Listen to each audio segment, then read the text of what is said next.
Balikatan 2024 featured a number of highlights that has left many Filipinos something to talk about over the next few days, to include the live fire sinking of a ship on the high seas, landing exercises, and evacuation drills, the multiple sail formations of the multilateral maritime exercises with the French Navy in the mix, and the use of major artillery fire, rocket systems, and the latest semi-automatic assault and high-caliber rifles. In today's closing rites of the joint military exercise at Camp Aguinaldo, TND Secretary Gilberto Teodoro hinted on next year's Balikatan, promising to be even bigger and more naval ground and aerial drills in store, as our Patrick De Jesus reports. The historic multilateral maritime exercise conducted outside the 12 nautical miles territorial waters of the Philippines in the West Philippine Sea.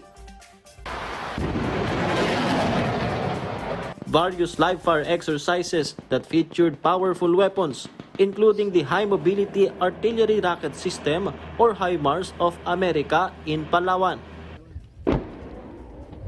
thwarting an attempted invasion in a counter-landing exercise in Lawag, Ilocos Norte, and the successful sinking of a target ship using various missiles and bombs fired from naval, aerial, and ground assets of both the United States and the Philippines in a maritime strike exercise.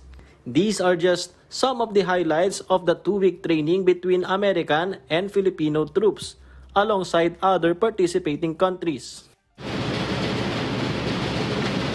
Today, the Balikatan Exercises 2024 officially concluded in a closing ceremony held at Camp Aguinaldo.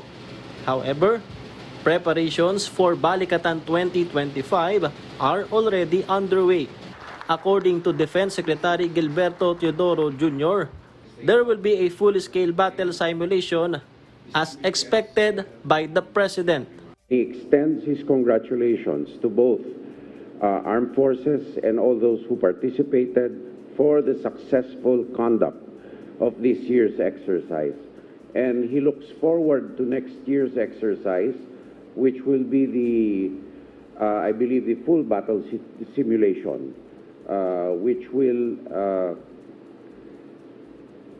put to the test the combined capabilities in the most realistic of scenarios possible, with safety in mind.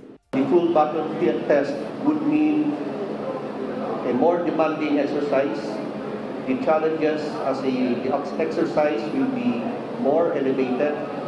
It would require a better force integration, an integration that would be seamless. I believe that next year's exercise would be more complex. I was told that starting this afternoon, they will already start the planning process for next year's Balikatan exercise. With Balikatan, the country is now better prepared to defend its own territory, while also playing a significant role in the Mutual Defense Treaty between the Philippines and the U.S. In order to fulfill our responsibilities under the Mutual Defense Treaty, we must train so that we are always ready. Balikatan 24 has directly built warfighting readiness for all. It has enhanced tactics, techniques, and procedures across a wide range of military operations. Meanwhile, National Security Advisor Secretary Eduardo Año supports Defense Secretary Teodoro's call to file a legal action against individuals at the Chinese embassy who allegedly have phone conversations regarding a new model agreement on the West Philippine Sea. Año stated there should be appropriate penalties for disseminating false information from the Chinese embassy. The secretary also added that those behind the act should be immediately expelled from the country for violating Philippine laws and the Vienna Convention on Diplomatic Relations. The AFP likewise reiterated that the issue should not be entertained. There is no ongoing investigation against AFP Western Command Chief Vice Admiral Alberto Carlos, who is on leave amidst allegations from the Chinese embassy he supports and endorses the agreement. Ang gusto nating i-point out dito is we want to move forward focusing on the real issue at hand.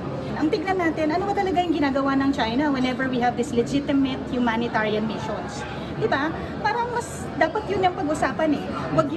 Wag tayong masway into this narrative. Lahat na sinasabi nila, I call it part of Marites warfare. Marites warfare. Marites May warfare. bago po tayong term ngayon. To sow intrigue among us Filipinos na tayo ang mag-away-away. And we will be diverted from the true issue, which is China encroaching into our territorial domain in the West Philippine Sea. The PMA Makatao class of 1989 also expressed support to their Mista Carlos, hailing him as an exemplary military officer of integrity and a patriot in the service. They also cautioned against immediately believing in unverified information circulating online or in the grapevine.